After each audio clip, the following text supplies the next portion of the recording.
Bom, pessoal, vamos continuar onde nós paramos.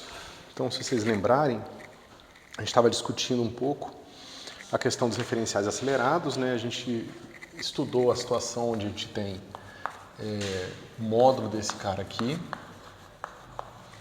igual a um certo alfa zero, né? Então, esse aqui é o que a gente chamou de aceleração própria. Então, esse cara aqui tem uma unidade de aceleração, a gente estudou isso aqui e viu que a gente tem movimentos parabólicos e esses movimentos, eles representam aqui as trajetórias dessas partículas que têm essa aceleração constante, certo? A gente viu que essas trajetórias são razoáveis, que essa coisa não fica com velocidades maiores que a da luz, que não precisa de força infinita, nem nada do tipo. Então, acho que vale a pena a gente estudar um pouco o comportamento desses objetos, certo? Então, vamos lá. A gente mostrou que o parâmetro que a gente tinha definido lá atrás, lambda, ele estava associado ao tempo próprio, né? Foi essa a última continha que a gente fez, que é basicamente isso aqui, né? A gente tem alfa zero, que é a aceleração, dividido por c. Então, esse cara aqui tem unidade de 1 sobre tempo, né? Vezes tempo próprio. Então, isso aqui é uma quantidade adimensional, que era o parâmetro lambda que a gente usou como argumento dos senos e cossenos hiperbólicos, né? Nesse formato, a gente já tinha encontrado que dx1 d tal é igual a c seno hiperbólico de lambda, né? Essa equação a gente usou ela bastante, e naturalmente isso aqui vai ser c seno hiperbólico de alfa zero tal sobre c, certo?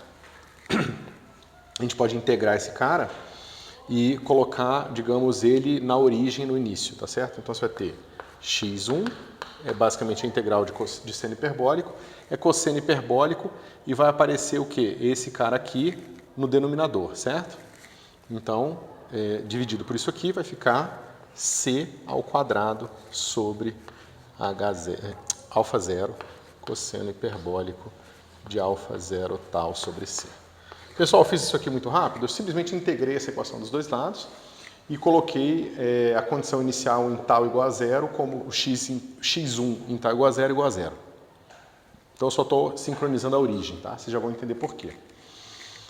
Olha que interessante, pessoal, quando você introduz uma aceleração no seu problema, e você pode usar a velocidade da luz, isso aqui tem unidade de quê?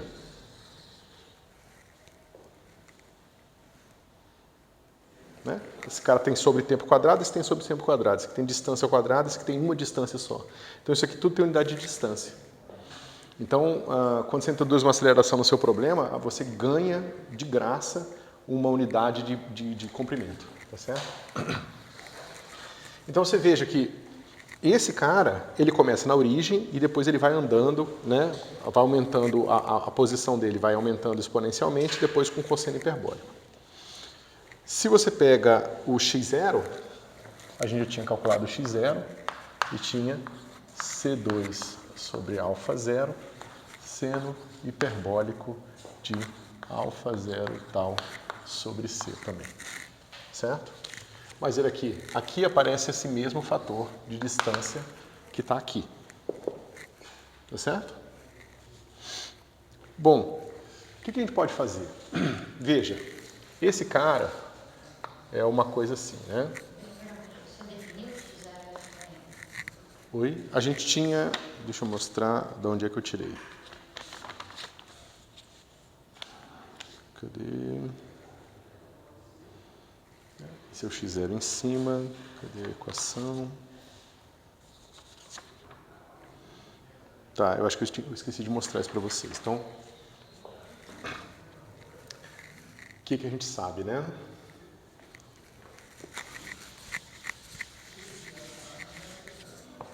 Deixa eu só ver de onde... Tá. Então, a gente sabe que dx mi d tal eta mi dx mi d tal é igual a menos 1, certo? Ou seja, uma curva parametrizada pelo tempo próprio tem sempre módulo igual a menos 1, que é parte da construção do significado do próprio tempo próprio, tá certo? Bom, no nosso caso especificamente, a gente está pegando um cara que tem velocidade só numa direção, por simplicidade. A gente está pegando esse cara numa direção x1, por exemplo. Então, como é que vai ficar essa equação aqui, né? Vai ficar dx0 d tal ao quadrado, com o menos aqui na frente, mais dx1 d tal ao quadrado igual a menos 1. Certo? Bom, a gente sabe daqui que esse dx1 d tal, que a gente viu, isso aqui a gente viu na aula passada, vai ser c seno hiperbólico, certo? Desculpa, tem o 1 sobre c ao quadrado aqui, tá? 1 sobre c ao quadrado. Até aqui tudo bem, pessoal? Eu estou usando só a normalização da velocidade, que é uma maneira simples de chegar nesse resultado ali. O que a gente vai fazer? Duas coisas. A gente vai isolar esse negócio aqui e a gente vai usar o fato de que essa derivada aqui tem que ser positiva para que essa partícula esteja sincronizada na direção positiva do tempo, tá certo? Ou ela é positiva ou negativa, porque senão seria a situação que a partícula está indo para o futuro, para e começa a ir para o passado. E a gente não vai fazer isso, tá certo? Porque nossa trajetória não faz isso, a gente já mostrou. Bom, substituindo então esse cara aqui ali, o C corta, fica só o seno hiperbólico, então vai ficar isso. Esse cara aqui vai cortar, vai ficar menos seno hiperbólico ao quadrado de lambda mais dx1 d tal igual a menos 1. Certo? Não, fiz errado. Eu fiz o... Esse fica 1 sobre c ao quadrado. Esse tem unidade de velocidade. Espera um pouquinho que eu estou fazendo uma bobagem aqui. O 1 sobre c ao quadrado é em tudo, né? Porque eu estou fazendo isso. Certo? Então eu posso multiplicar do outro lado, fica assim, menos c ao quadrado, melhor. Certo? E aqui sim, dx0 d tal ao quadrado. Tem um sinal de menos aqui e um sinal de mais. Agora sim, eu isolo. Ó, esse cara aqui é o seno hiperbólico, esse cara aqui é um seno hiperbólico, eu passo para lá, fica menos c ao quadrado, menos seno hiperbólico, seno ao quadrado. Então vai ficar assim, dx0 d tal ao quadrado é igual a c ao quadrado 1 mais seno hiperbólico ao quadrado de lambda.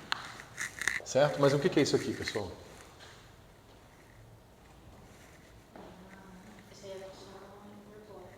Exatamente. Então, isso aqui é c quadrado cosseno hiperbólico ao quadrado de lambda, tá certo? Mas é como eu falei para vocês, eu posso tirar a raiz, porque eu sei que esse número aqui tem que ser um número positivo, então eu tenho que dx0 d tal vai ser igual a c cosseno hiperbólico de... Aí a gente usa novamente que o lambda é alfa 0 tal sobre c, e a gente integra uma vez esse cara aqui. Quando integra uma vez, o seno hiperbólico e o cosseno hiperbólico, as primitivas são sempre positivas, não é o trigonométrico, né? Então a mesma coisa, a gente vai botar esse cara na origem, no sentido de que a gente vai falar que em tal zero a gente está na origem também, ok? Então, fazendo essa integral, vai ficar c seno hiperbólico de alfa 0 tal sobre c, aí tem o c sobre alfa 0, que apareceu aqui, né? Desculpa, apareceu aqui porque eu fiz a integral, então esse cara aqui fica no denominador ou no numerador, fica dividido por esse cara aqui, que dá esse fator aqui, é o mesmo fator que apareceu aqui, certo?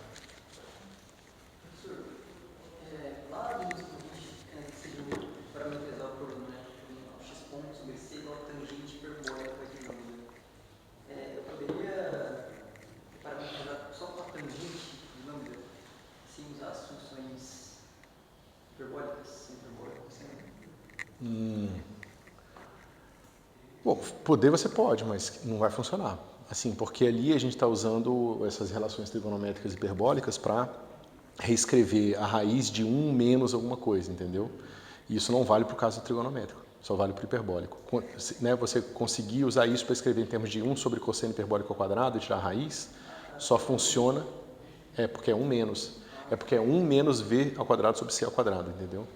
A estrutura hiperbólica está nesse menos aí. Ficou claro agora? Ok, então vamos voltar aqui ao que nós estávamos fazendo. Deixa eu ver aqui.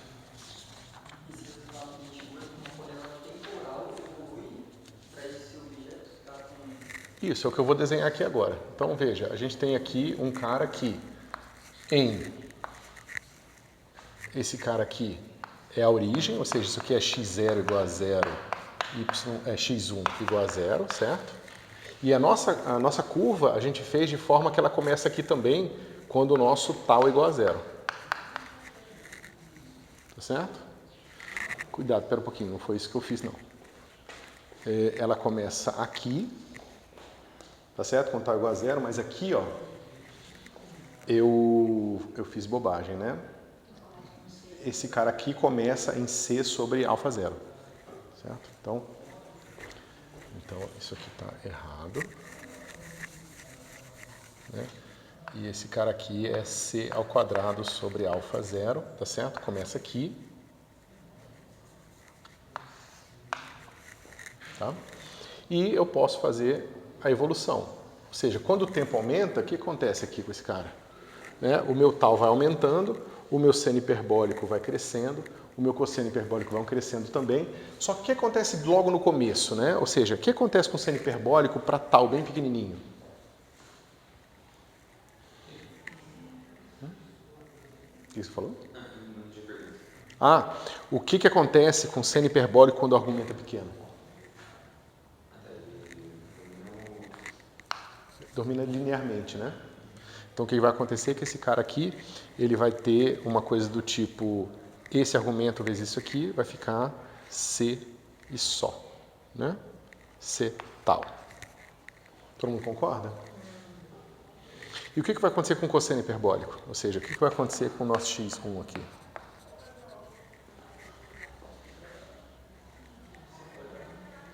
Vai ficar só c quadrado sobre alfa 0.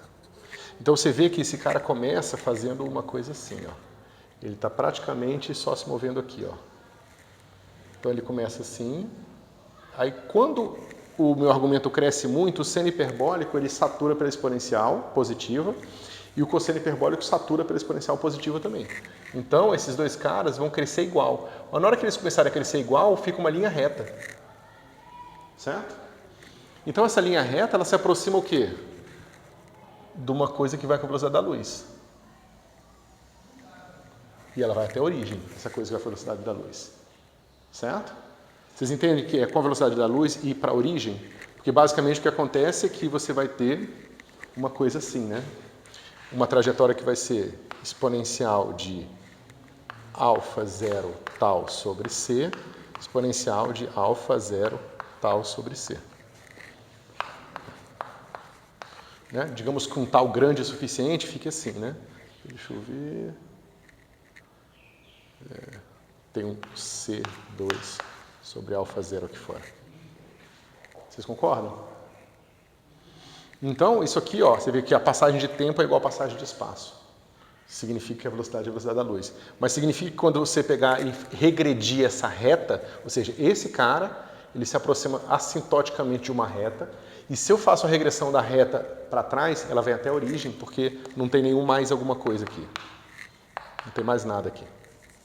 Tá certo? E se eu pensar onde que a minha partícula estava no passado, o que eu vou encontrar?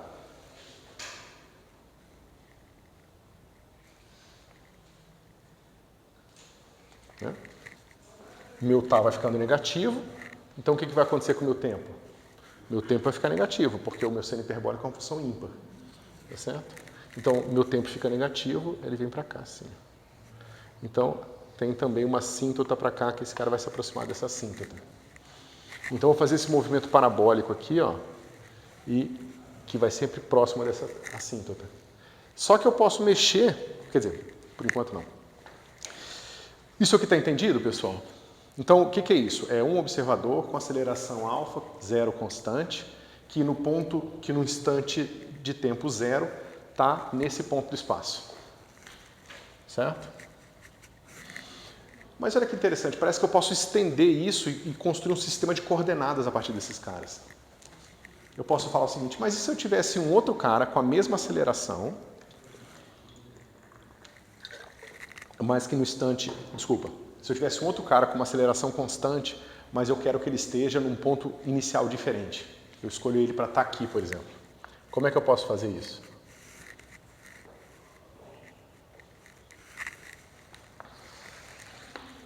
Como é que ele seria... Né? Em vez de eu parametrizar o movimento dele pela aceleração que ele tem, eu quero parametrizar esse cara pela posição inicial que ele tem. O que eu posso fazer? Eu posso trocar e fazer o seguinte. Eu vou dizer que Xi é igual a C2 sobre alfa zero, efetivamente reparametrizando minha aceleração em termos desse Xi aqui, certo? Se eu faço isso, eu vou encontrar x0 igual a Xi cosseno hiperbólico. Aí aqui eu já não tenho mais o jeito de usar o alfa zero, então isso aqui eu posso fazer o seguinte, ó. Alfa zero sobre C vai ser igual, alfa zero sobre C vai ser C sobre Xi, certo? Né? Deixa eu ver, esse cara é comprimento, esse cara é isso, C sobre Xi e tal, aqui, ok?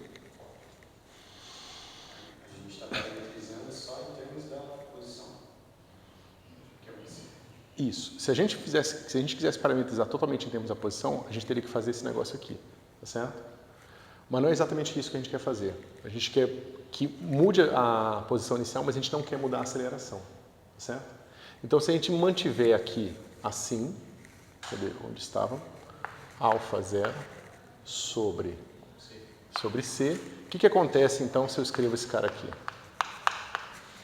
Né? Esse cara vai ser seno hiperbólico de alfa zero tal sobre C. O que acontece quando eu calcular esse cara aqui? Ó? D2mi D tal 2. O que eu vou encontrar aqui?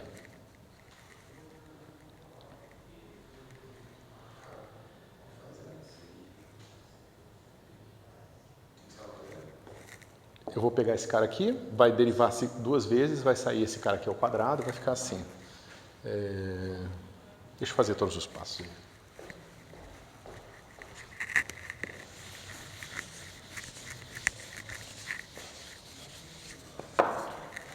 Então eu tenho dxmi d tal 2, vai ser assim. O primeiro cara vai ter o Xi, e a derivada segunda, o cosseno continua o cosseno mesmo, então vai ficar alfa zero quadrado sobre C ao quadrado. Deixa eu ver se eu não errei nada.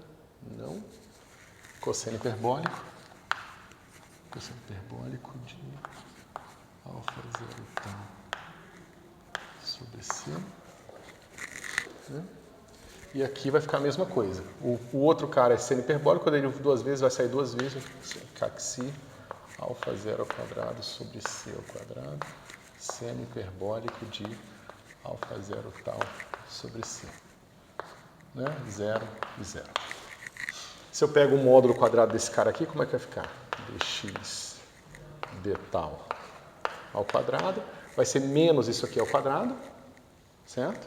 Vai ficar menos Xi quadrado alfa zero a quarta sobre C a quarta, vai botar um parênteses, vai ficar cosseno hiperbólico ao quadrado de alfa zero tal sobre C, menos esse aqui ao quadrado. Eu já botei os fatores comuns aqui para fora, e esse negócio aqui vai ficar seno hiperbólico ao quadrado de alfa zero tal sobre C.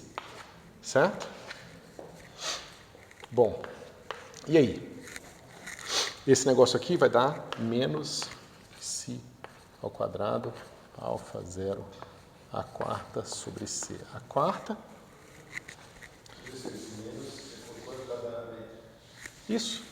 Né? Lembra, a métrica é menos 1, 1, 1, 1. Ou seja, como é que vai ficar o nosso módulo agora aqui? Peraí.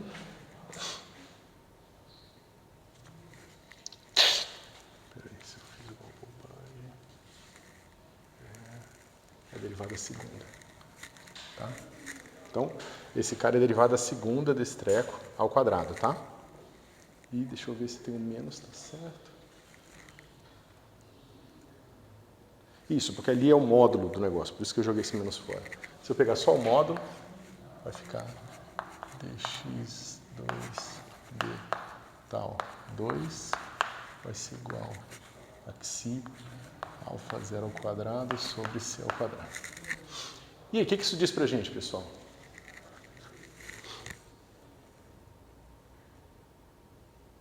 Sempre que se dá pra ter só alfa 0. Né? Ó, esse cara aqui é a aceleração, né, aceleração vezes distância, esse cara vai dar distância ao cubo sobre tempo a quarta, né? Ou melhor, isso aqui dá 1 sobre, dá tempo ao quadrado, peraí, eu sempre estou fazendo besteira. Isso. Esse cara corta com esse, dá 1 sobre tempo ao quadrado, então vai dar distância sobre tempo ao quadrado. Tá certo? Então esse cara está com a unidade certa. Só que agora a nossa velocidade, nossa aceleração constante não é mais igual a xi zero, a alfa zero, ela vai depender de xi, certo? Então, se eu variar o meu xi e mantiver o alfa zero constante, eu vou ter essas mesmas curvas aqui, tá certo? Só que elas vão estar partindo de pontos diferentes aqui.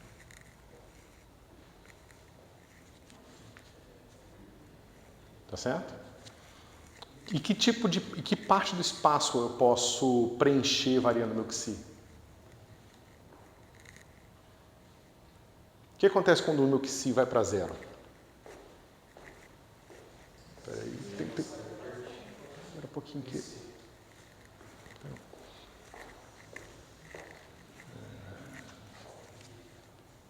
um pouco.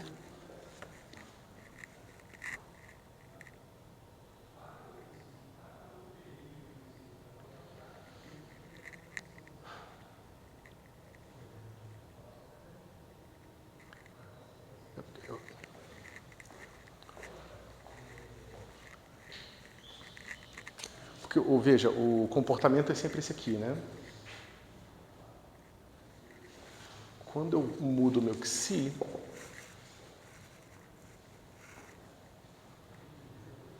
o comportamento é o mesmo, só que eu vou chegar mais perto da origem, certo? Se colocar em 0, sim. Não, indo para zero, eu não posso colocar exatamente igual a zero, porque isso aqui vai perder... Exatamente zero é um ponto fixo, né? Se eu começar lá, eu vou ficar lá sempre, porque é basicamente o cara que está parado na origem com aceleração zero. Certo? Mas eu estou tendo dificuldade de interpretar o que está acontecendo fisicamente ali. Eu tinha pensado numa interpretação, mas não estou conseguindo aplicá-la agora.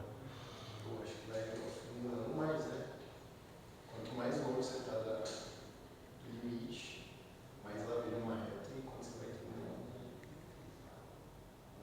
você curvando. Não, você... Espera um pouquinho.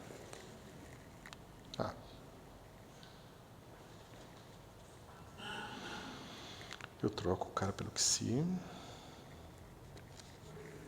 Boto como uma coordenada.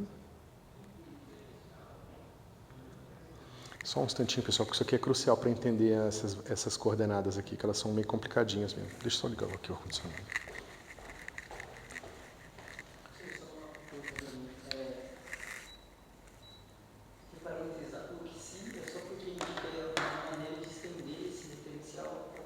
Isso, a gente quer...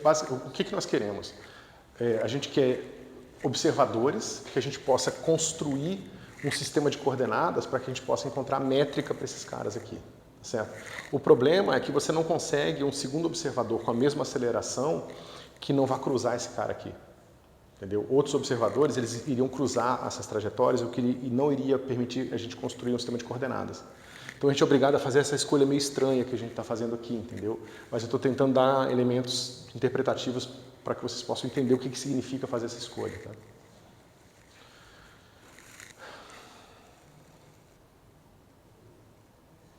Porque assim, se você olhar para cá, se você pensar né, se o seu Xi for aquilo ali, quando você substituir lá, corta o C e fica só o alfa zero ali, certo? Então aqui é fácil de ver que essa escolha implica numa aceleração indo para infinito, tá certo? Isso é fácil de interpretar, porque quando a aceleração vai para infinito, basicamente demora pouco para a sua partícula sair daqui e atingir uma velocidade próxima da luz. A assíntota é atingida rapidamente. Mas quando a gente troca para Xi, eu achei que a gente teria uma interpretação similar e agora eu estou tendo dificuldade de interpretar. Deixa eu ver.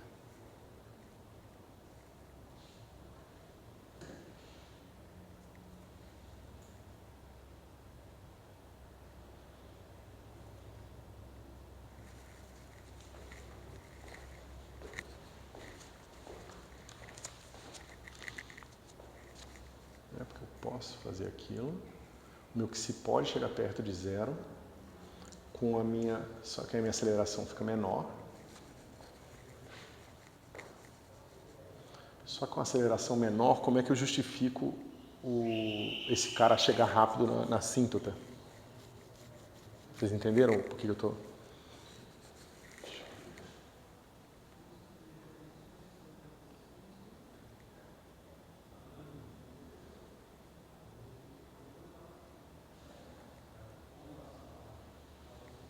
Tá, é porque é o seguinte, a gente tem que tomar um pouco de cuidado com essas coordenadas que misturam tempo e espaço, porque a gente acaba tentando aplicar a nossa intuição sobre o tempo usual, onde aqui ele vai falhar. E por que vai falhar?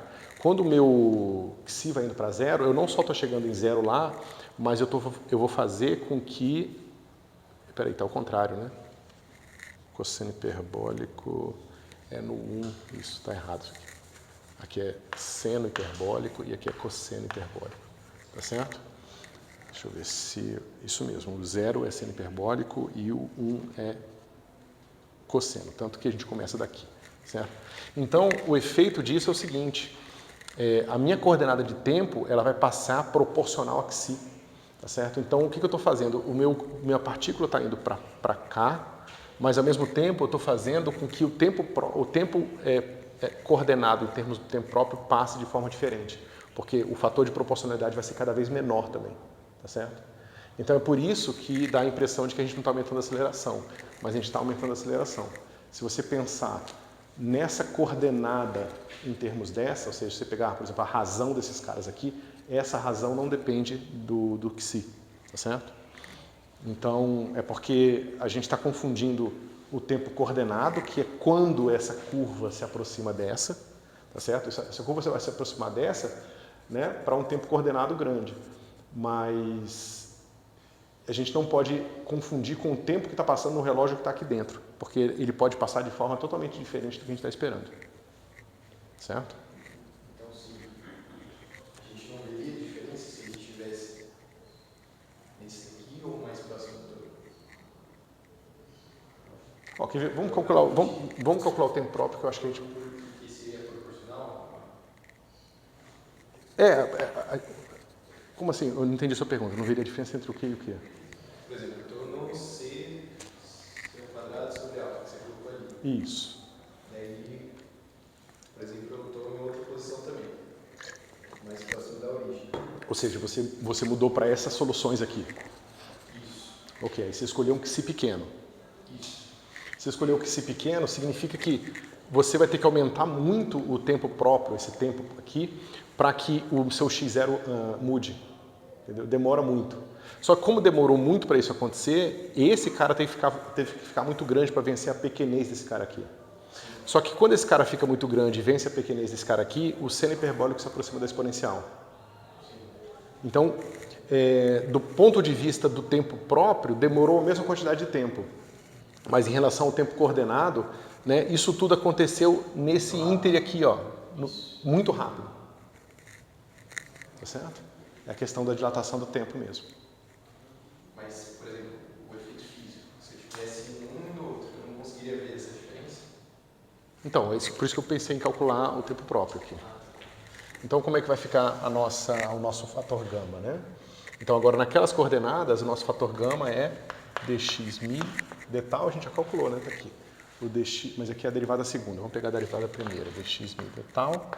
Então isso aqui vai ficar, eu pego aqueles caras ali, derivo uma vez, vai ficar si, aí alfa zero sobre c, cosseno hiperbólico de alfa zero sobre c tal, vírgula, si alfa zero sobre c, seno hiperbólico de alfa zero tal sobre c.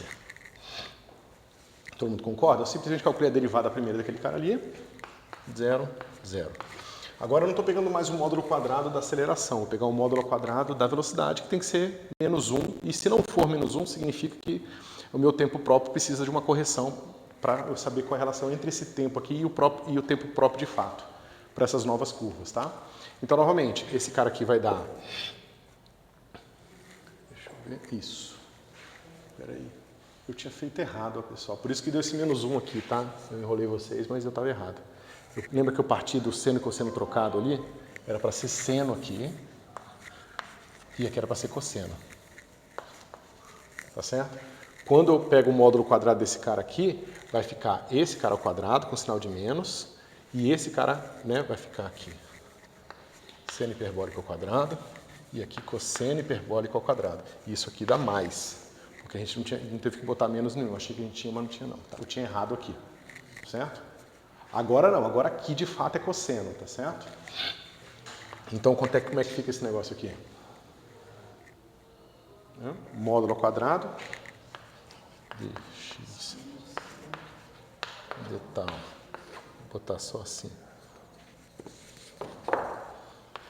Eta mini. Agora sim, a mesma coisa, né? Eu vou ter xi alfa zero sobre c ao quadrado. E aí eu vou ter menos o quadrado desse mais o quadrado desse. Aí sim é menos 1. Menos 1. Tá? Então...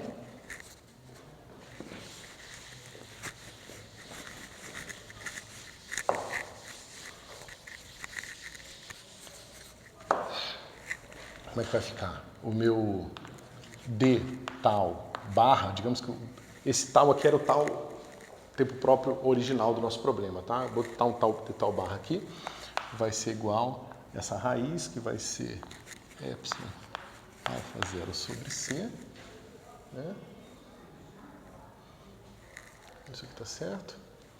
Porque isso aqui é a aceleração, isso aqui é da velocidade.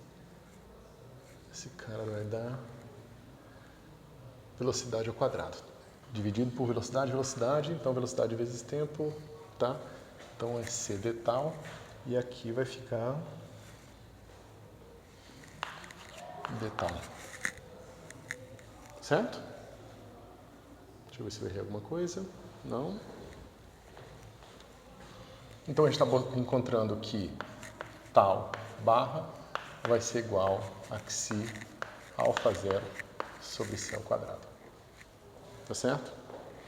Então, basicamente, esse cara aqui não é mais o tempo próprio, tá certo? Dessa curva. O tempo próprio vai ser dado por isso aqui.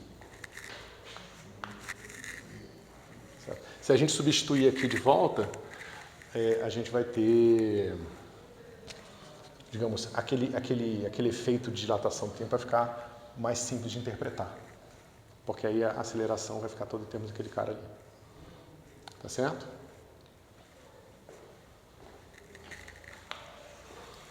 Ok, então essas coordenadas que a gente está propondo, elas precisam ser coordenadas de observadores acelerados que não estão parametrizados necessariamente nem pelo tempo próprio, né? Ou pelo menos estão parametrizados por uma coordenada afim ao tempo próprio, porque é uma coordenada que é proporcional ao tempo próprio, mas não é ele exatamente, tá certo?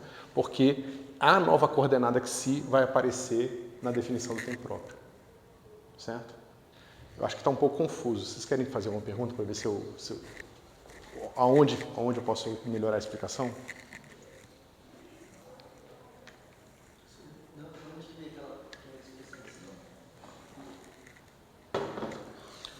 É isso aqui. C de tal, tempo próprio, mas como a gente já tem um tal ali no problema, eu vou chamar de tal barra. é igual a raiz de menos x ponto para qualquer parâmetro de tal, onde é o parâmetro que a gente estava usando anteriormente. Então, os cálculos são diferentes. Esse é o tempo próprio de verdade agora. E o outro é o tempo próprio de mentira. Tipo isso. Mas então, é por isso que eu queria deixar claro para vocês. Vamos esquecer tudo que eu fiz até agora. Vamos voltar lá para o começo. O que nós sabíamos? Nós tínhamos isso aqui. Tá certo? Esse cara aqui era c ao quadrado sobre alfa zero. E esse cara c ao quadrado sobre alfa zero. Certo? O que é isso aqui? Isso aqui é a trajetória de uma partícula com uma aceleração própria constante, que está inicialmente na posição c ao quadrado sobre alfa zero e tem o tempo próprio coincidindo com zero no início, tá certo? Ou seja, o tempo coordenado para tal igual a zero é igual a zero, ok? Então é isso, é uma trajetória física que faz assim e chega nessa assíntota aqui, ok? Aí o que nós queremos fazer é o seguinte, eu quero preencher esse espaço com linhas que não se cruzem. Por que eu quero preencher o espaço com essas linhas que não se cruzem? Porque eu quero criar um sistema de coordenadas em que um observador acelerado seja uma das coordenadas desse sistema, certo? Só que para fazer isso, eu vou ter que pegar essas curvas e estender essas curvas, ou seja, eu tenho que fazer uma família de curvas, e essa família de curvas vai ter parâmetros novos, e com esses novos parâmetros eu vou conseguir preencher aquela região toda. Uma vez preenchida essa região, eu posso fazer transformação de sistema de coordenadas, eu posso encontrar métrica nessas novas coordenadas e assim por diante. Se eu simplesmente pegar a métrica de Hindler, se você pegar o livro do Hindler que eu passei para vocês e ler lá, ele vai simplesmente mandar um XI aqui, ponto final. O que eu estou tentando fazer para vocês é dar para vocês os elementos para que a gente possa interpretar fisicamente qual vai ser o significado físico dessas novas curvas. Tá certo? Então, quando você pega essas curvas aqui e estende elas, ou seja, eu quero novas curvas, eu quero curvas onde aqui vai aparecer um XI qualquer e aqui também vai aparecer um XI qualquer, certo? Então, a gente vai ver algumas coisas. Primeiro, essas curvas elas ainda estão associadas à aceleração constante, à quadraceleração constante? Sim, a gente pega essas curvas, calcula a derivada segunda delas, tira o módulo e descobre que sim.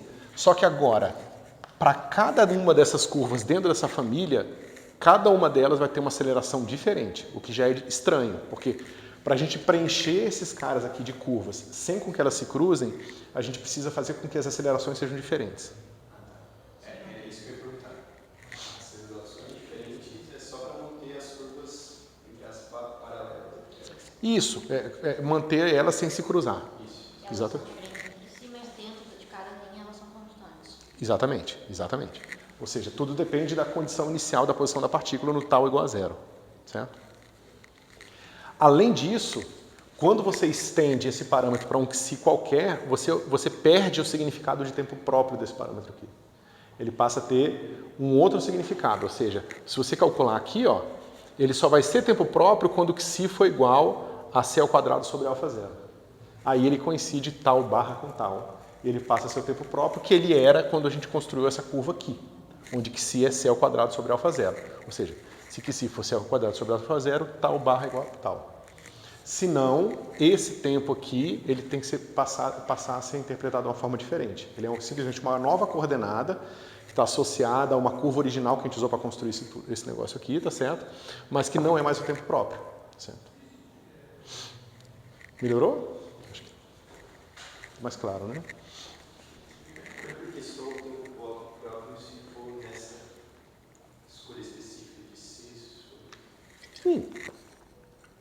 Pelo simples fato de que, dado uma curva qualquer, que é o que eu tenho, eu sempre posso calcular o tempo próprio.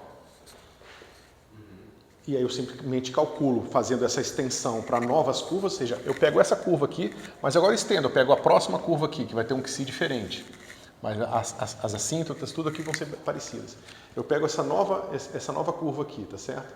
Nessa nova curva, esse parâmetro não é mais o tempo próprio. Mas se eu quiser mudar para outra curva? Como assim mudar para outra curva? As curvas existem e elas estão sendo parametrizadas dessa forma, usando tal e xi.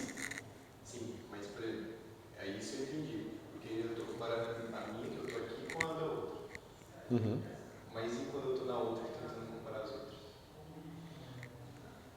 Eu não entendi o que você quis dizer com isso. Porque assim, eu estou descrevendo uma curva num certo sistema com um certo parâmetro, certo? Isso que eu estou fazendo, eu posso fazer isso de qualquer forma que eu quiser. O que importa, no fim, são os observáveis físicos. E os observáveis físicos são extraídos da métrica. Então, assim, eu poderia ainda pegar aquele tal e fazer chamar de lambda de novo, entendeu? E trabalhar só com lambda, não interessa. Contanto que eu saiba, eventualmente, fazer a relação entre o meu lambda e o tempo próprio, é só isso que importa. E a maneira que a gente constrói tudo é covariante, de forma que eu posso botar a coordenada que eu quiser na minha curva, que a coisa física sempre vai ser a mesma. É a mesma coisa que você falar, eu posso botar o sistema de coordenadas ali ou o sistema de coordenadas lá, a origem dele, e aí essa coordenada desse ponto aqui muda. Tudo bem, e daí? Né? A distância entre esse ponto e esse continua sendo a diferença de dois vetores que não depende da origem do sistema de coordenadas. Então a coisa física, que é a distância entre dois pontos, não depende do sistema de coordenadas, por mais que as coordenadas dependam do sistema de coordenadas. Entendeu? Como que a gente vai dar nomes coisas?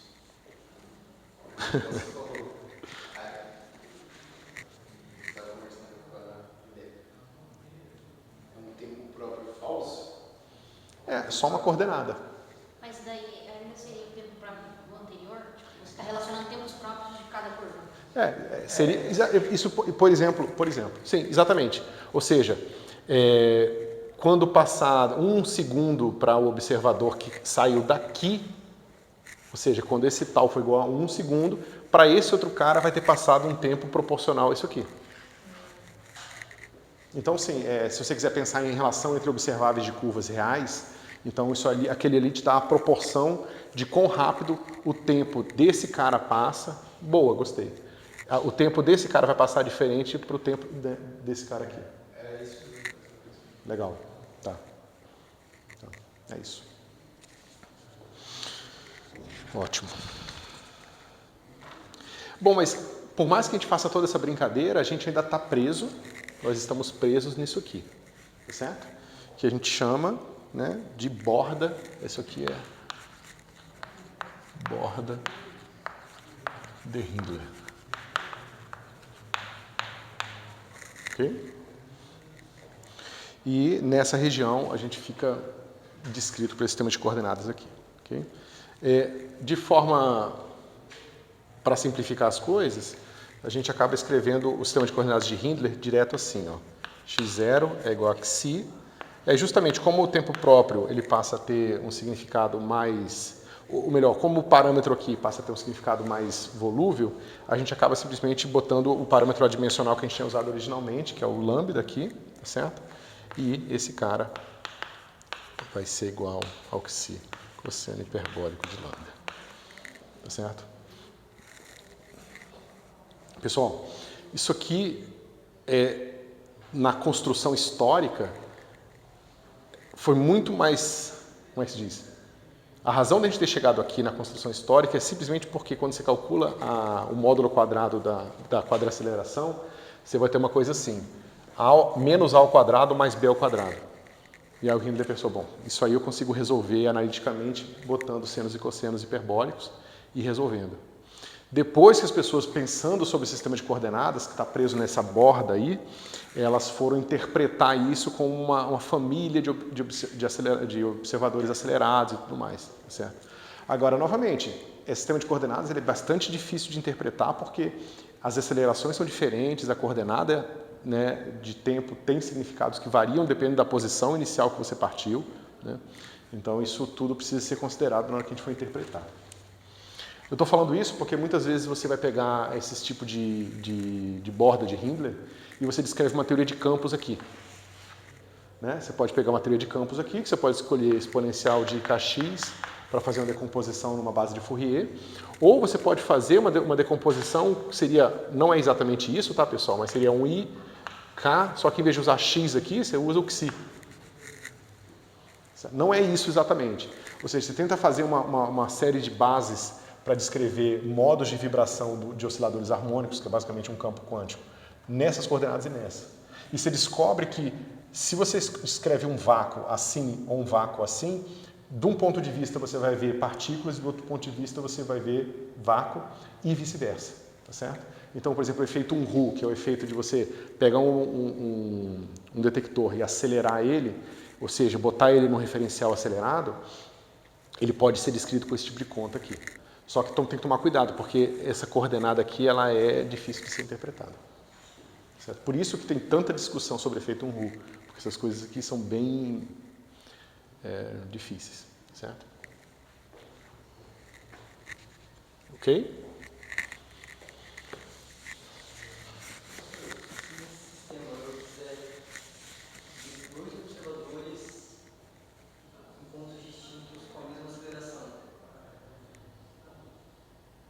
Com a mesma aceleração? Para que eles começam ao mesmo tempo próprio. É que eu estou tentando. Eu acho que vai ser pontos diferentes. Serão tipo pontos. Porque como a gente estava, né, naquele x0 e x1, as coordenadas, o cara que mede próprio são aquelas linhas retas, né? Isso, exatamente. Ou seja, esse cara aqui é medido por esses observadores aqui.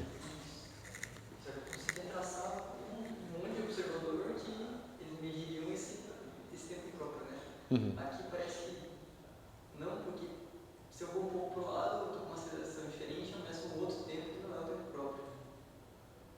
Não, você vai medir uma coordenada se você quiser, mas você pode medir o tempo próprio, que você sempre pode recorrer à métrica de Minkowski e calcular o tempo próprio. Mas eu acho que ele está falando de, por exemplo, encontrar o mesmo ponto. Tipo, estou parado, eu calculo esse ponto. Daí, vai para o ladinho, você já tem vários parâmetros diferentes, né? Aceleração, tempo próprio. Parece que o mesmo ponto que a gente marcou aqui vai estar Vamos pensar fisicamente aqui, tá?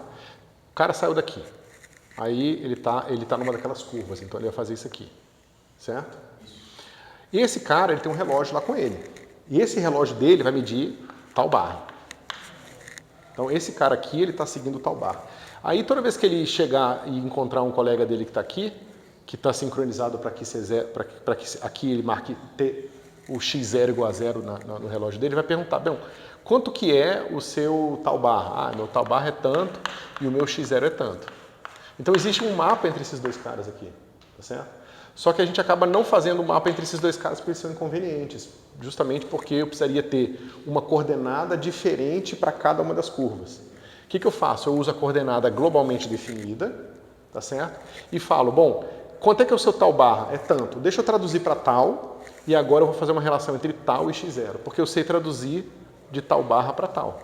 Eu pergunto para o cara qual é o tempo dele, calculo isso aqui, encontro tal... isso. Eu pego o tempo que o cara mediu, esse aqui é o físico, medido pelo relógio do observador, divido por esse fator aqui e calculo quem é o meu tal coordenada genérica aqui. Tá certo? E com isso eu consigo fazer um mapa entre esse cara e esse cara aqui. Eu não poderia só pegar essa curva aqui, esse observador, aceleração própria constante faz e só estender ela. Então, como é que é? Só estender essas curvas, sabe? De modo que igual... Não, elas vão se cruzar se você fizer isso. Você vai ver o seguinte, ó, pensa no seguinte, se eu pego uma curva idêntica a essa e desloco ela rigidamente para a direita, a assíntota dela não vai estar mais aqui, ó. Então elas não vão todas se aproximar da mesma velocidade da luz que está aqui, que eu chamei a atenção de vocês, que é essa assíntota, quando você traçar de volta, ela vai para a origem. Se você desloca esse cara para cá, a assíntota vai vir até aqui. Então, esses caras todos vão se embaralhar todos. Você não consegue construir, quer dizer, você não consegue. Eu acho que não é possível construir um sistema de coordenadas que não tenha essa dificuldade. Você é obrigado a trabalhar com essas curvas que têm acelerações diferentes. Então, estendendo visualmente, quando eu estou lá no infinito, vai ser um monte de linha reta para cada aproximação de C, sei lá. Eu aproximo de C. Como assim? Qual dos infinitos que você quer estar? Não, você quer estar no infinito espacial ou no infinito temporal? Espacial. Você está muito para lá. Então, quando você estiver lá no infinito espacial... Não, os dois. No infinito, nos dois, basicamente o que você está vendo é um monte de curva que já se aproximou rapidamente da velocidade da luz. É um monte de partícula útil, isso, um monte de reta paralela. Paralela não, todas assíntotas bem próximas umas das outras. Mas vê que é engraçado porque você está pegando toda essa galera que está aqui, ó, digamos com uma distância grande, e isso tudo vai sendo achatado numa chapinha, porque todo mundo vai chegando na velocidade da luz. Então, todo esse espaço aqui é achatado aqui, ou seja, se pegar um fluxo aqui, esse fluxo é achatado para cá. Então, por exemplo, se você for estudar a curvatura extrínseca desse espaço aqui, vai ser totalmente diferente porque ela tem que considerar esse achatamento aqui. Basicamente, um fluxo vai tendo esse achatamento aqui. Certo?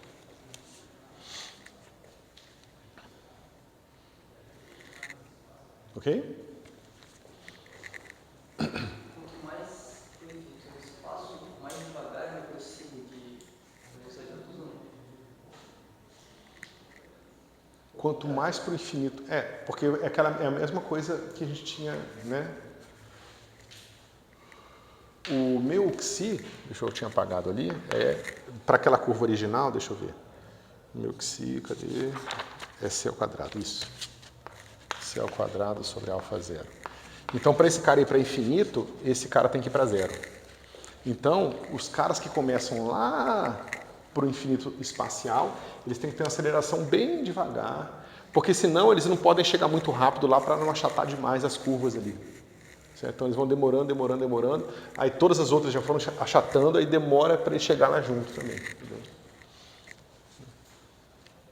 E é claro que isso aqui é uma construção física que a gente está tentando ver essas coisas, mas a gente vai mostrar matematicamente que esse sistema de coordenadas é inversível.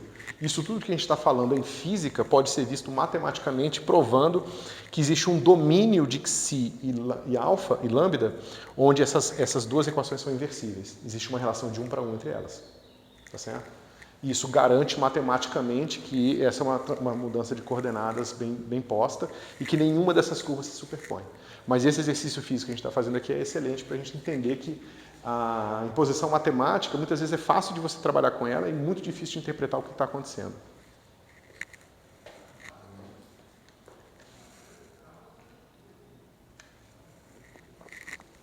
Ok? Deixa eu só ver mais um detalhe aqui que eu vou pensar aqui.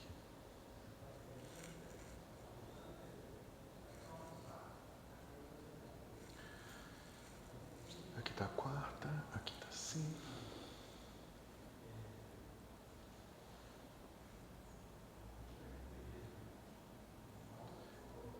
Pessoal, só para falar uma coisa para vocês.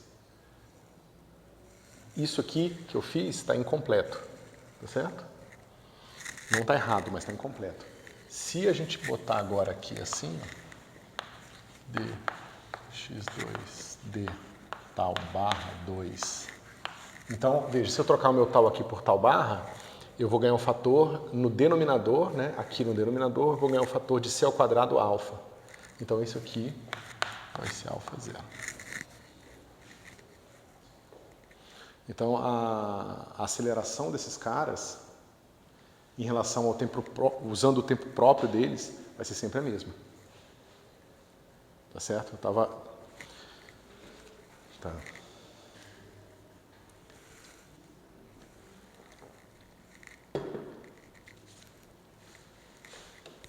Tá claro isso que eu falei?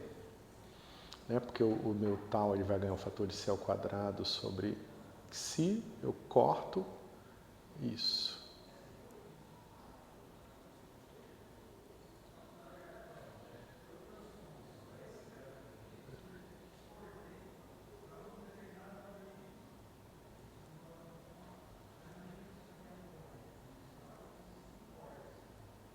Isso, tá certinho, é isso mesmo. Ok?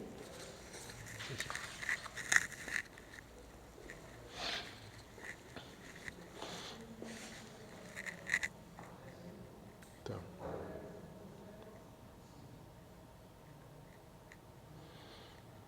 Tá, então tudo que eu falei faz sentido, mas quando você usa a coordenada de tempo tal e não o tempo próprio. Tá certo?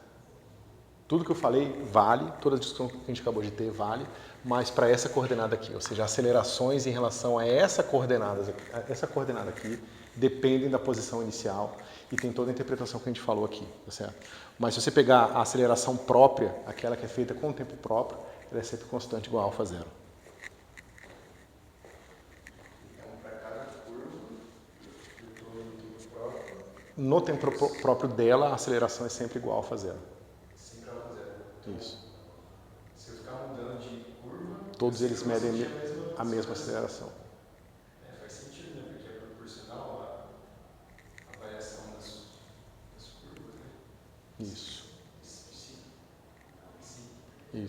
Isso. Tá certo, pessoal. Desculpa sair de volta aí. Eu não tinha parado para pensar com tanta delicadeza sobre isso aqui. Não estava 100% claro para mim.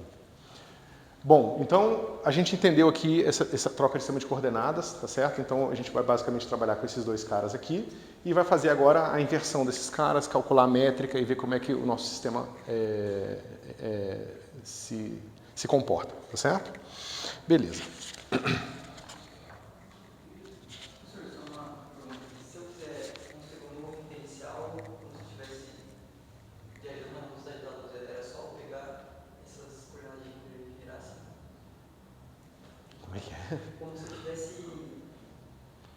Você quer um sistema de coordenadas para descrever essa borda aqui? Não. Como se eu colocasse o referencial em cima de uma partícula que está viajando assim. Você não consegue fazer isso, né? A gente não sabe fazer isso. Lembra que a gente não sabe fazer isso? Porque tudo que a gente sabe fazer, se pensar lá no começo do curso, é ir para um referencial onde a coisa está parada e naquele referencial onde a coisa está parada a gente define as réguas e define os relógios. Só que a gente não sabe fazer isso para uma partícula que está com a velocidade da luz porque a gente não sabe para um referencial onde ela está parada. Então a gente simplesmente não sabe, não existe referencial com velocidade igual a da luz. Para mim, que eu podia colocar o referencial, né? Onde, sei lá, essa caneta que está viajando assim e ela está vendo alguém, um observador com uma aceleração própria constante. Então aí, na minha cabeça seria Uma caneta com quase a velocidade da luz, uma caneta com a velocidade da luz. Porque quase dá, não tem problema nenhum. Agora, exatamente, a gente não tem o que fazer. Então, um pouco menor. Tudo bem, um pouco menor é uma dessas curvas aqui para onde o tal já cresceu bastante. E aí o que ela observaria dessas pessoas com aceleração própria constante seriam essas curvas assim, né? Você está falando como que um cara parado vê... Como a caneta viajando quase em C, vê um cara... Então, a gente vai fazer essa conta agora. Porque a gente vai fazer uma transformação de sistema de coordenadas da coordenada de Hindley, que são essas coordenadas que a gente introduziu aqui agora, para o sistema de coordenadas original. E aí a gente vai encontrar como é que fica a métrica, como é que fica as coisas. Ou seja, como é que uma caneta que está com uma aceleração constante e eventualmente quase a velocidade da luz, vê o resto do universo. Certo? O resto do universo não, porque ele não vai conseguir ver ninguém que está fora disso aqui. Tá certo?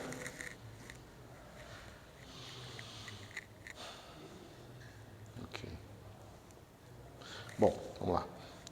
Então vamos fazer as nossas mudanças de coordenadas, tá certo? A gente tem aqui nosso sistema, tá? Eu vou botar xi e lambda aqui.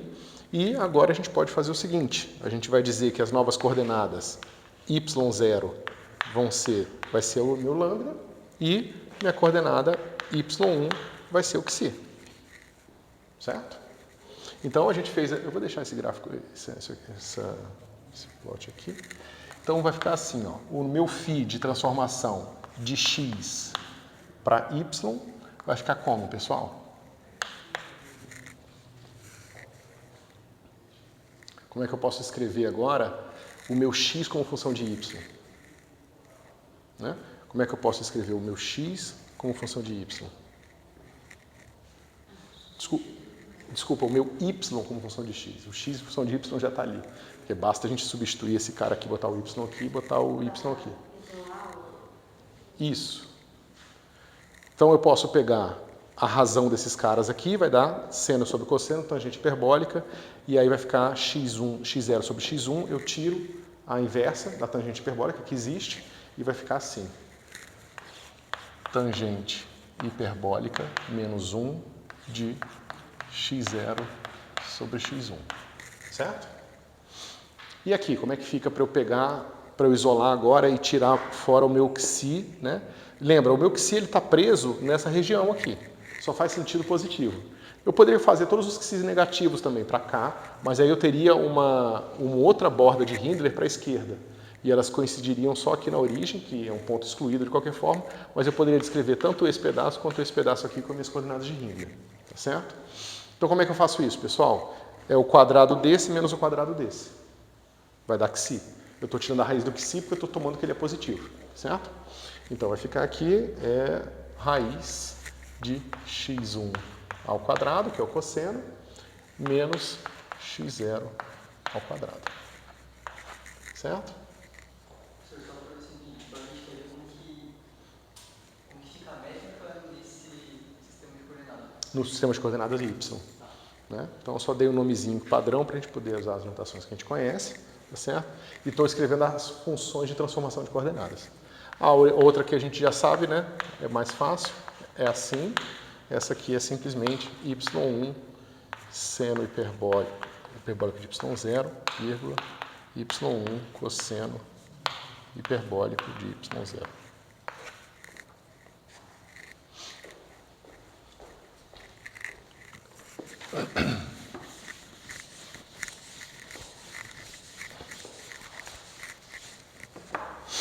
Ok. E aí, o que a gente precisa calcular para calcular a métrica, pessoal? Vocês lembram?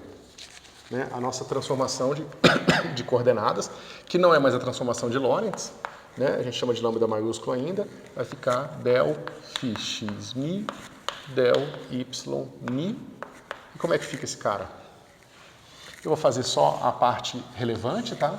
Então vai ficar d φ x dy. Então, esse cara, a derivada desse cara aqui em relação a y, tá certo? Primeiro eu derivo em relação a y0, depois y1, e depois esse cara y0, esse cara y1. Então vai ficar como aqui? Cosseno hiperbólico de y0, que é a derivada do primeiro cara, isso, tá certo? Então aqui eu derivei em relação a y0, agora eu vou derivar em relação a y1, que vai ficar seno hiperbólico de y0, certo?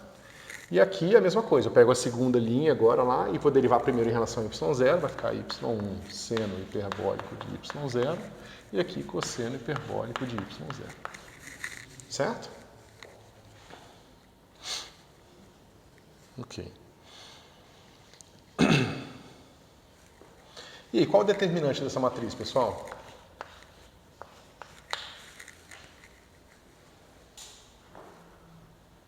Lembra, né? Esse vezes esse, menos esse vezes esse. Então esse cara vai ficar y1 ao quadrado, aí cosseno hiperbólico ao quadrado de y0, menos seno hiperbólico ao quadrado de y0. Certo? Isso aqui é igual a... Ah, porque eu fiz besteira, não tem quadrado não. Certo? O que esse determinante ser igual a y1 diz pra gente sobre essa transformação de coordenadas?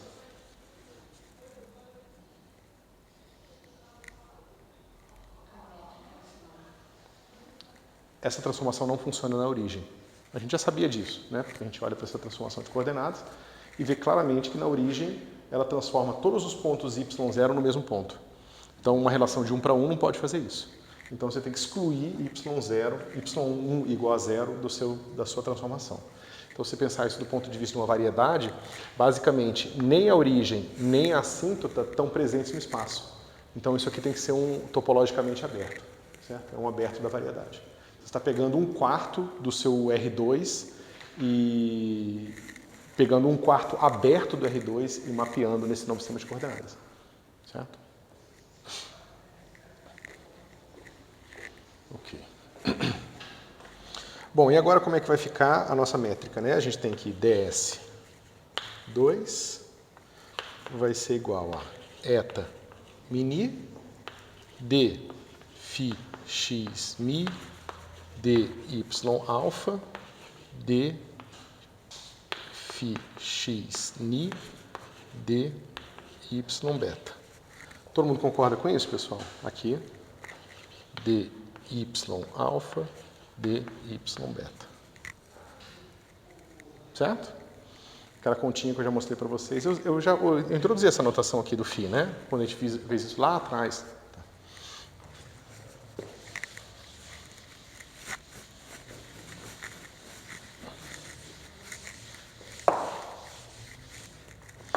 Bom, então vai ficar assim, ó. y1 cosseno hiperbólico de y0, y1 seno hiperbólico de y0. Eu já vou perguntar para vocês por que é assim. Seno hiperbólico de y0, cosseno hiperbólico de y0. Essa transformação aqui, eu vou escrever ela explicitamente aqui.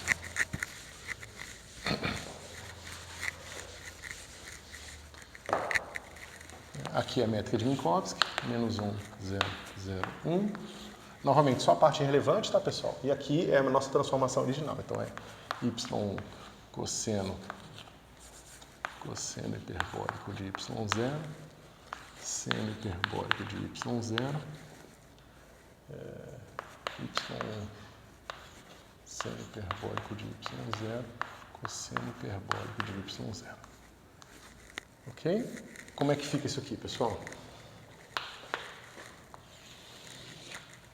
Deixa eu ver como é que eu fiz aqui. Eu peguei e multipliquei a primeira matriz, essa matriz, com aquela ali. Como é que vai ficar? Linha vezes coluna, simplesmente muda o sinal desse cara aqui. Cosseno hiperbólico de y0. Esse cara aqui dá 0 aqui, depois dá 1 aqui. Então fica y1 seno hiperbólico de y0. Aqui muda só o sinal desse cara aqui. Basicamente isso que acontece quando você multiplica uma matriz de identidade com menos, é trocar o sinal da coluna aqui. Então esse cara vai ficar seno hiperbólico de y0 e aqui cosseno hiperbólico de y0. Certo? E eu preciso fazer a multiplicação com esse cara aqui, que é 1 cosseno hiperbólico de y0, seno hiperbólico de y0, 1 y0 e cosseno hiperbólico de y0. Ok? E quanto é que dá isso aqui? Vamos ver se eu boto aqui pequenininho aqui embaixo. Então vai ficar, ó, y1 cosseno com cosseno ao quadrado com menos e y1 com o seno aqui. Então vai ficar o y1 ao quadrado e vai ficar menos cosseno ao quadrado mais seno ao quadrado, certo? Ou seja, esse com esse com esse. Vocês concordam? Mas isso vai dar, esse aqui vai ficar menos y1 ao quadrado. Tá certo? Esse com aquele cara lá vai ficar menos cosseno seno e esse com aquele vai ficar mais seno cosseno. Então dá 0. Certo? Agora o próximo, esse com esse cara aqui vai ficar menos seno cosseno com y1 e mais seno cosseno com y1. Então é 0. E finalmente, esse com aquele último lá vai ficar menos seno ao quadrado mais cosseno ao quadrado, que vai dar 1. Certo? Para quem já viu um pouco de cosmologia, é tipo uma métrica de Friedman ao contrário. Em vez de ter uma dependência no tempo aqui, multiplicando a parte espacial, você tem uma dependência no espaço, multiplicando o tempo. Certo?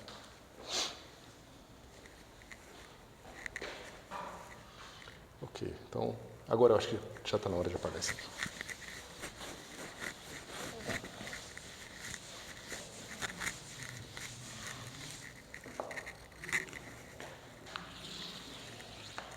Então, vamos lá.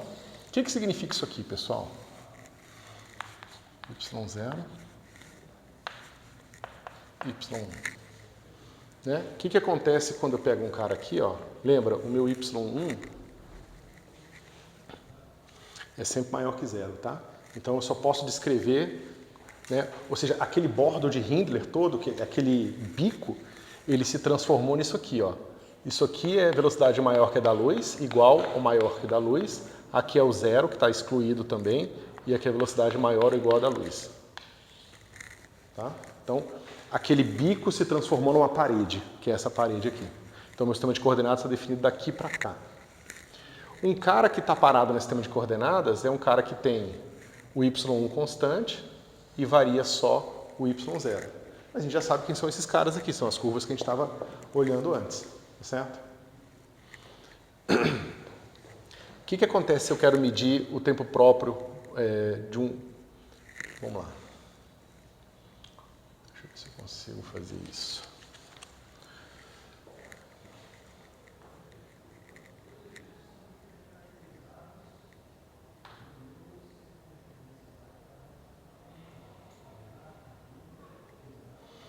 Acho que eu não consegui fazer facilmente, não.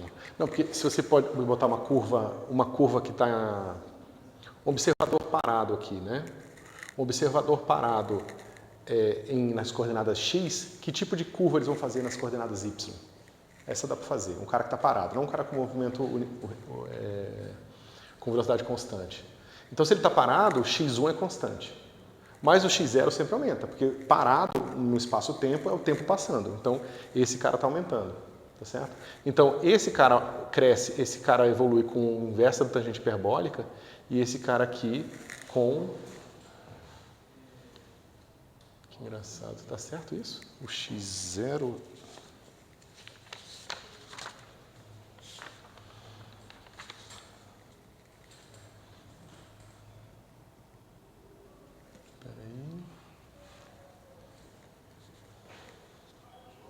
Sim? Então, ó, se a gente lembrar do nosso sistema de coordenadas original, vou botar o x0 aqui e o x1 aqui. Se eu pego um cara que está parado aqui, ó, eu tenho aqui a borda de Hindler e eu tenho os caras que estão acelerando aqui, né?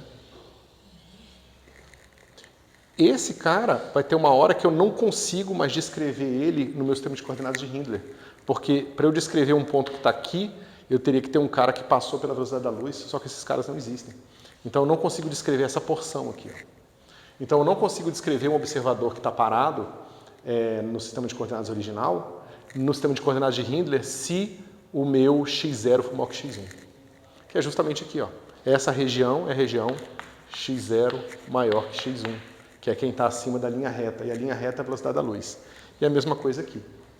Tá certo? Então você vê, um cara que está parado, ele vai fazer uma trajetória totalmente diferente aqui no sistema de coordenadas de Hindler. Certo? Ele vai fazer uma trajetória. Mas aí eu não tenho uma boa intuição. Né?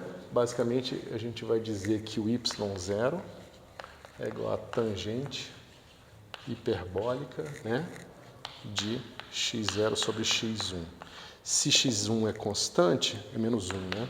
Então, basicamente, eu não tenho intuição sobre a inversa desse negócio. É tipo raiz do... Não, é logaritmo de... Alguém lembra de cabeça? Tangente hiperbólica inversa? É tipo raiz de x mais raiz de... Não, é uma coisa assim.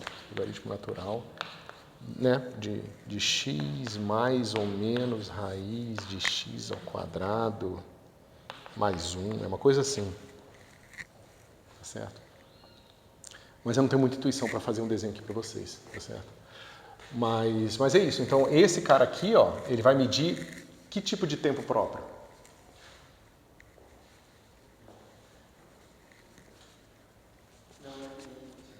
Ln de 1 mais x...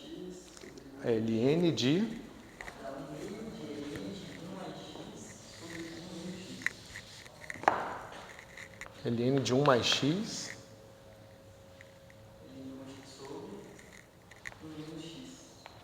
1 menos x... Ah, só assim? Meio aqui, né?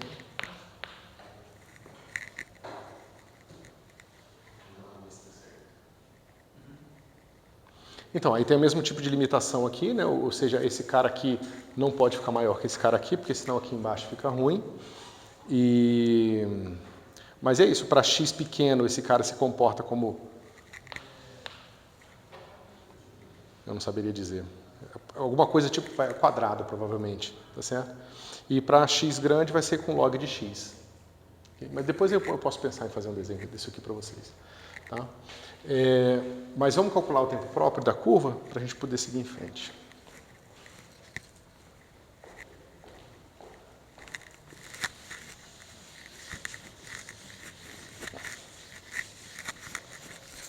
Como é que a gente faz isso agora? A gente vai pegar o D tal, vou botar a barra aqui só para a gente não confundir, raiz, e agora eu quero medir o tempo próprio dessa curva aqui, né? Eu quero pegar esse cara, que é a curva y1 constante, tá certo? Como é que vai ficar isso aqui? Raiz de dy d tal não, né? Que eu estou fazendo lambda, d lambda mi ao quadrado d lambda. Quanto é que dá isso aqui?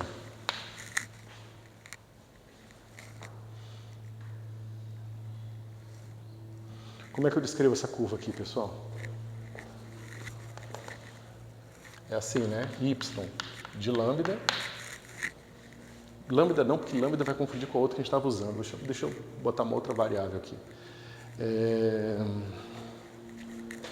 L. Né? Como é que eu parametrizo essa curva aqui? Ó? Ela vai ficar assim. L e um Y constante aqui. Vou botar CT só para vocês lembrarem. Vocês concordam que essa curva aqui descreve esse cara? Né? Então eu pego esse cara aqui. Como é que fica isso aqui?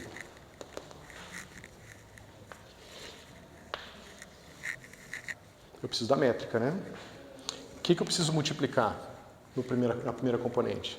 Tem que ser menos y1 ao quadrado, tá certo? Vezes dy0 dl ao quadrado, mais dy1 dl ao quadrado. dl.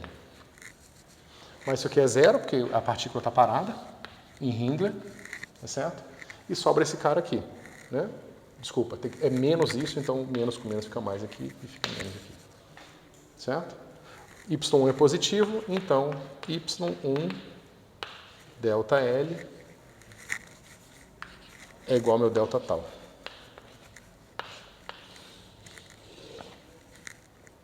Certo? Então, isso aqui a gente já sabia, a gente já tinha visto isso antes. Que dado um parâmetro local da curva que não é definido globalmente, o tempo próprio daquela curva vai depender do xi. Lembra que a gente tinha visto que o tempo próprio era proporcional a xi? É a mesma coisa que a gente está vendo aqui. Esse cara aqui é o xi, certo? Que é o deslocamento inicial da partícula ali no sistema de coordenadas de Hindler, certo? Então, vocês vejam que a métrica agora carrega a informação sobre isso nela, tá certo? Esse cara aqui é a aceleração constante do referencial. Ok.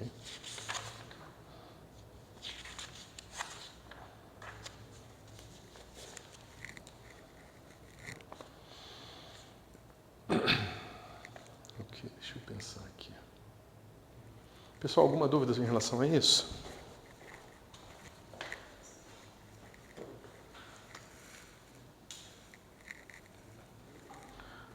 Eu podia fazer uma aplicação desse negócio para vocês.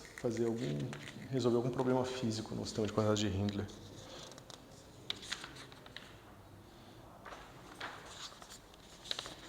Tá, isso aqui nós já vimos. Ok.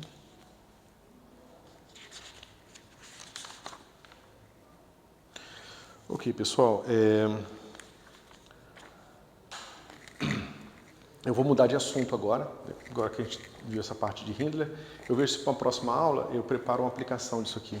Talvez seja interessante ver algum tipo de teoria de campos, se bem que vocês não viram teoria de campos ainda. Eu vou pensar numa aplicação que pode ser interessante com isso aqui. Mas o próximo assunto já é a gente começar a olhar para os operadores diferenciais, tá certo? Então a gente lá no começo do curso usou os operadores diferenciais para motivar a própria relatividade restrita, né? A gente falou, não, mas eu quero que o operador de equação de onda seja invariante.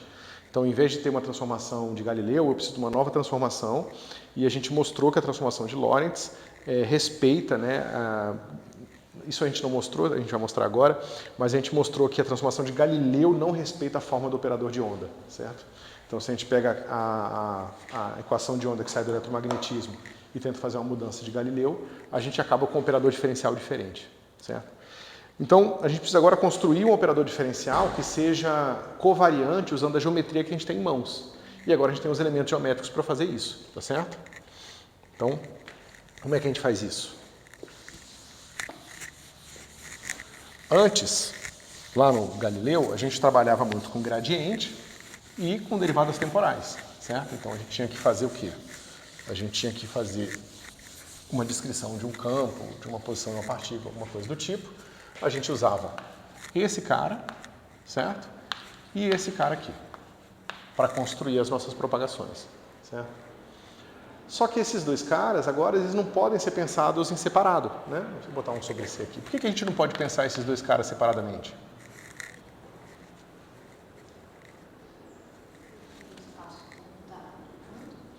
Isso, no sentido de que, se eu sei que x0' é igual a gama x0 menos v sobre c x1 e x1' ou linha 1, né, é igual a gama x1 menos v sobre c x0, significa que d de x0 vai ser igual a d x0' x0 d de x'0, certo? Pela regra da cadeia, mais del x'1 del x0 del x'1. Certo? Então, o que acontece? Na transformação, nessa regra da cadeia, eu tenho derivadas do tempo novo em relação ao tempo antigo. Isso aqui tudo bem, isso sempre aconteceu, inclusive em Galileu. Só que eu também tenho a derivada da posição nova em relação ao tempo antigo. E as transformações de Lorentz necessariamente misturam esses dois caras aqui, ó, né? Ele mistura o tempo com tempo e espaço e a posição com a posição anterior e espaço, e posição e tempo, tá certo? Então, esse cara aqui, ó, é um operador diferencial espacial. Ele não é mais só um operador diferencial de, tempo, de propagação no tempo. Ele mistura propagação no tempo e propagação no espaço. Ou melhor, propagação no tempo e variação no espaço. Certo? Então, eu não consigo mais estudar esses dois operadores separadamente. Certo? Que tipo de objeto a gente conhece que preserva que é preservado pelas transformações de Lorentz?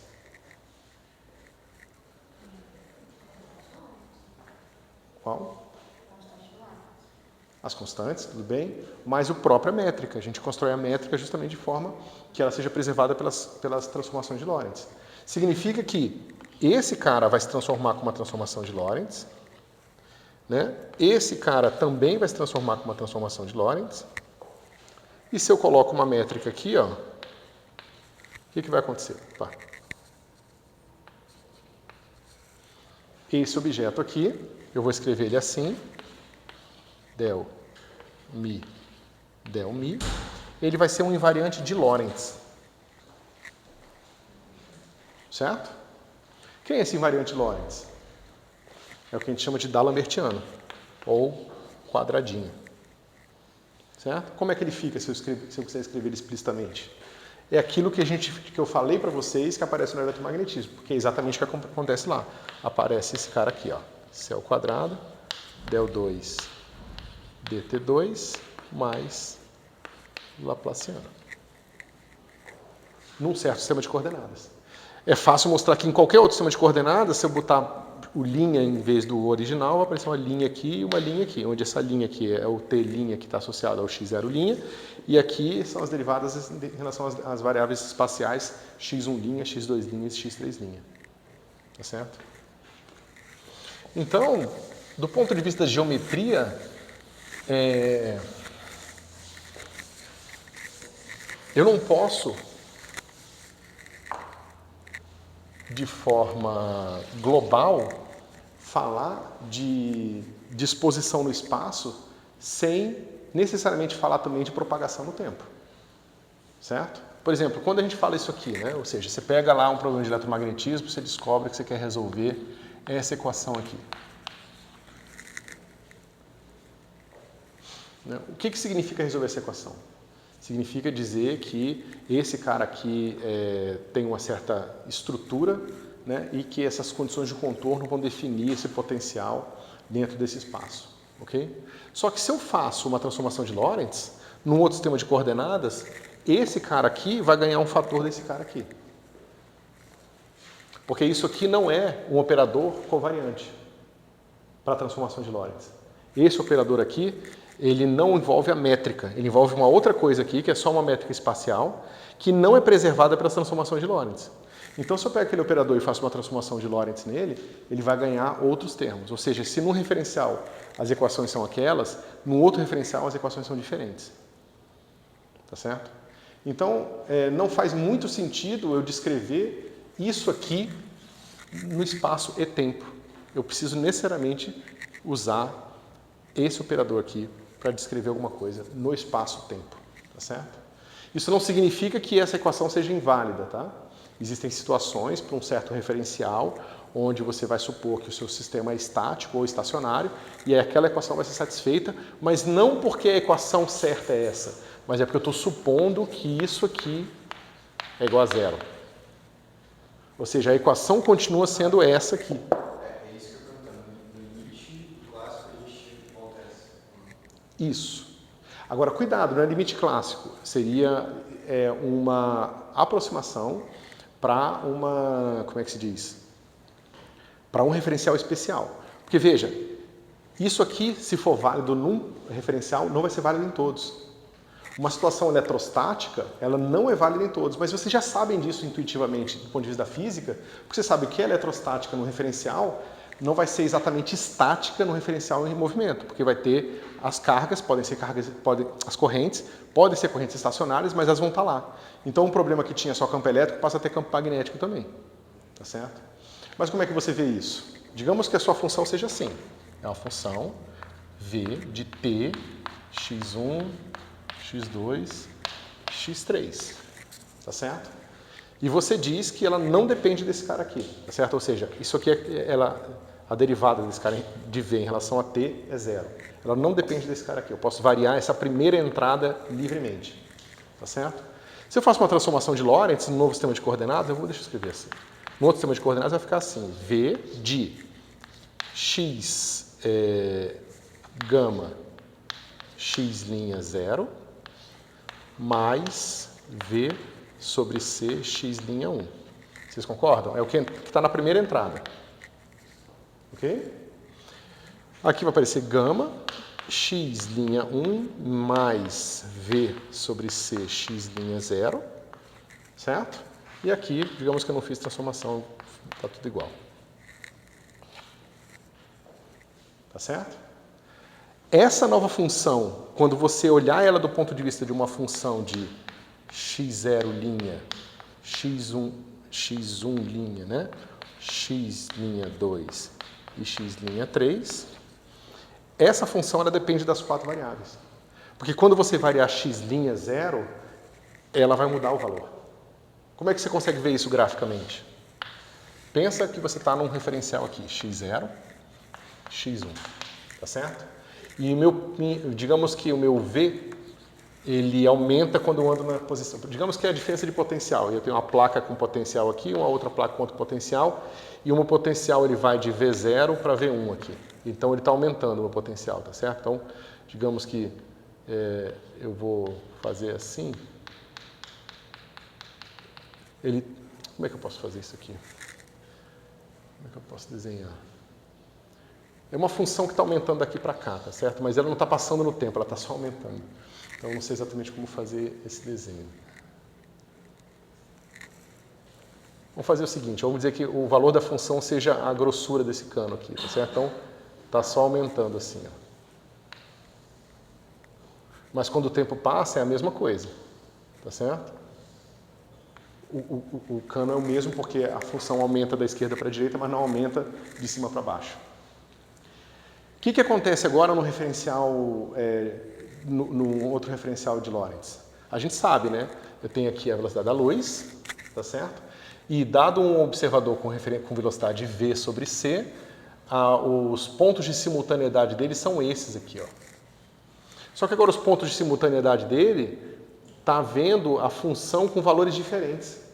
Porque ele está vendo a função em pontos diferentes. Tá certo? Então, esse cara que é estático para um referencial, ele não é estático em outro referencial necessariamente. Tá certo? Por causa das transformações de Lorentz. Por causa do fato que ela mistura espaço e tempo. Tá certo? Bom, e o que a gente quer fazer então?